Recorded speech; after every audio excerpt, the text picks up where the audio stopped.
Welcome back guys. आज की video में बात करने वाले हैं मोस्ट चिप टेक्नोलॉजीज़ के बारे में। हमने पहले भी इसके ऊपर एक दो वीडियोस बनाए हैं जिसके अंदर इसके बारे में हमने काफ़ी डिटेल में बताया हुआ है और जिस प्राइस पे हमने जब डिस्कस किया था वहाँ से काफ़ी ज़्यादा ऊपर आ चुका है। तो चलिए अगर फिर से बात करते हैं इस कंपनी के बारे में। तो कंपनी का नाम है most chip technology limited. Price की बात करें तो आज के दिन ये लास्ट ट्रेडिंग डे पे 2.45% का जंप देखने को मिला है और प्राइस चल रहा है 204.95 हाल ही में इसका Q3 के रिजल्ट्स आए थे जिसके बाद इसमें एक अच्छी तेज़ी देखने को मिली है। तो देखते हैं Q3 के रिजल्ट्स कैसे थे और आने वाले टाइम में शेयर कैसे परफॉर्म कर सकता है और इसको लेके कोई न्यूज़ है या नहीं। तो एक महीने में बात करते हैं। एक महीने में शेयर करीब 5 दिन में शेयर करीब 11.93% ऊपर जा चुके हैं, यानी करीब 160 से लेके अब तक करीब 204 की रैली हमें इसमें देखने को मिली है। तो उसका रीज़न क्या है, तो चलिए उस न्यूज़ पे जिसकी मैं बात कर रहा था। तो ये है मार्केट की news. Semiconductor stock hit 10% upper circuit after reporting 407% YoY growth in net profits. यानी कि जो ये स्टॉक है मोस्ट चिप, इसके अंदर YoY बेसिस पे 407% के नेट प्रॉफिट में ग्रोथ देखने को मिली है। यानी अगर नेट प्रॉफिट 100 रुपये का है तो इस साल 407 रुपये हो गए, यानी इतने गुना बढ़ चुका है, जो कि एक बहुत अच्छी बात है जिस कारण से हमें स्टॉक में 10% की रैली देखने को मिली है। आगे बढ़ते हैं न्यूज़ के बारे में पूरा। With a market capitalisation of 3,818 crore the share has hit 10% upper circuit of 200.5% in Thursday trading session. Thursday को ये हुआ था और आगे देखते हैं कितना बड़ा है। Grow by 40% revenue year on year basis in Q3, quarterly basis पे है, इतना बड़ा है। आगे बात करते हैं कंपनी करती क्या है। जो लोग नए हैं जिनको इसका नहीं पता नहीं है तो बता देता हूँ। कंपनी सेमीकंडक्टर के फील्ड में काम करती है और जो भी नई नई टेक्नोलॉजी है, IoT हो गया। IoT क्या होता है, लाइक रिमोट कंट्रोल से फ़ैन को कंट्रोल करना, गाड़ी को रिमोट से कंट्रोल करना, फ़ोन में गाड़ी के सिस्टम्स को चेक करना, उसको बोलते हैं IoT, internet on things. Aerospace में काम करनी है, डिफेंस में काम करती है। और सेमीकंडक्टर एक ऐसी चीज़ है जो हर चीज़ में यूज़ होती है और इसकी डिमांड बहुत ज़्यादा है पर सप्लाई बहुत कम है। तो यूँ मान सकते हैं ये कंपनी काफ़ी अच्छा परफॉर्म कर रही है सेक्टर के अंदर और one of the leading company में भी इसको आप काउंट कर सकते हो। तो सेक्टर बहुत अच्छा है, कंपनी बहुत अच्छी है, इस कारण से इसका फंडामेंटल हम कह सकते हैं काफ़ी अच्छा है। अब बात करते हैं फाइनेंशियल्स कैसे हैं। तो फाइनेंशियल्स में देखें, मार्केट कैप की बात करें तो मार्केट कैप है करीब 3,916 करोड़ का। अभी का प्राइस है 205, हाई लगा रहा है 327, अपने प्राइस से काफ़ी नीचे इस टाइम क्योंकि पूरा मार्केट डाउन गया था। मार्केट ने इसका स्टॉक पी लगाया 153।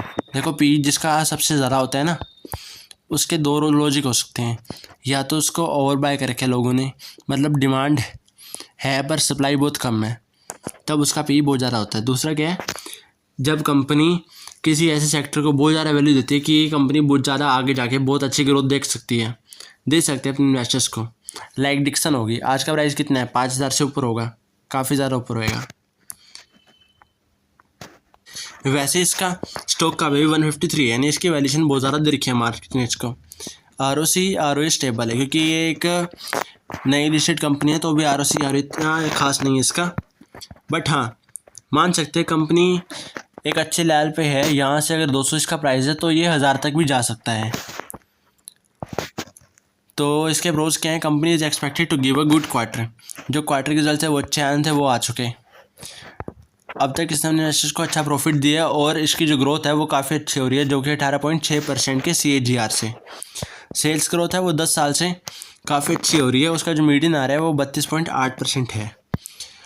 कोज की बात करें, ये कोज इसके अंदर गिवन है, पहला कुछ खास नहीं है, ऊपर जाएगा। अगर अच्छी कंपनी होगी तो उसके प्राइस आपको अच्छे ही देखने को मिलेंगे, नो डाउट। ये PE की बात करें, यानी बुक वैल्यू से काफ़ी ऊपर महंगे में ट्रेड हो रहे हैं। महंगे भी क्या ट्रेड होते हैं, जिसकी वैल्यू अच्छी होती है, मार्केट ने जिसको अच्छा दाम दे रखा होता है। सेम वैसे इसके साथ है।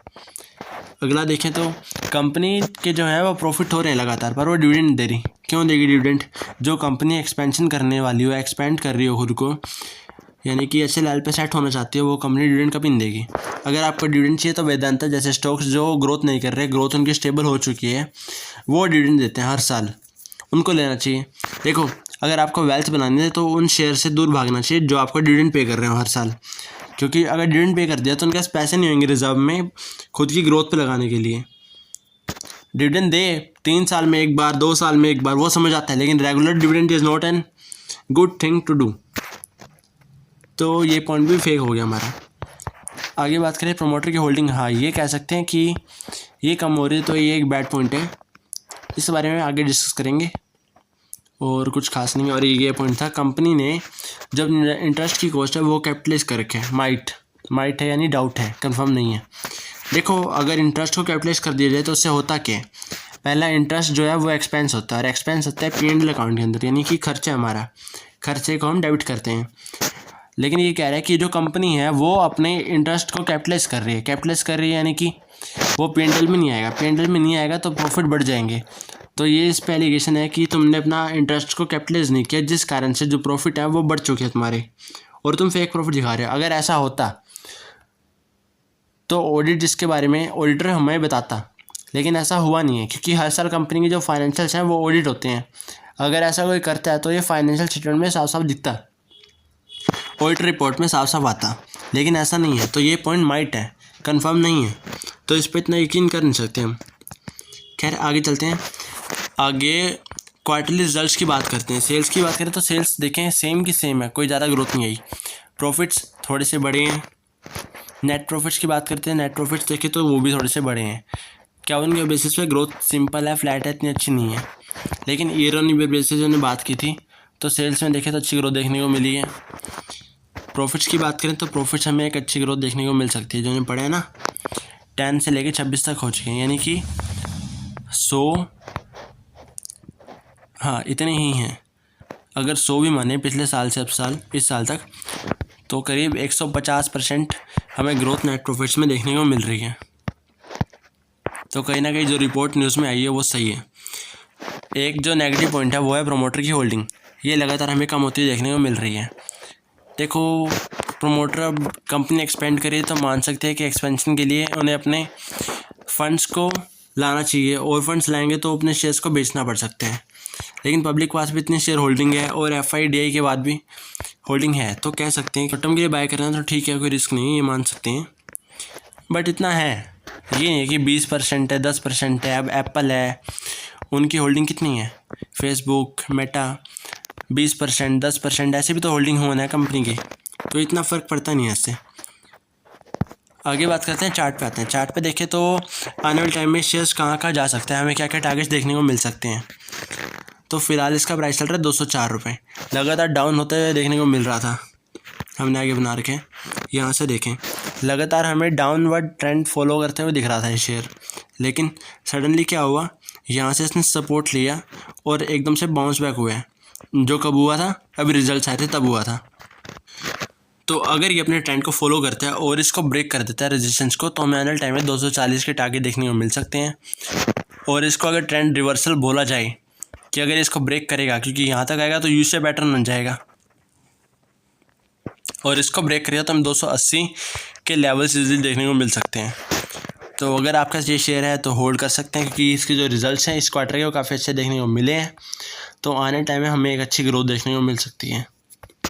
तो आज की वीडियो में बस इतना ही। वीडियो पसंद आया तो लाइक कर दें, चैनल को सब्सक्राइब कर दें, हम ऐसी वीडियोस लाते रहेंगे।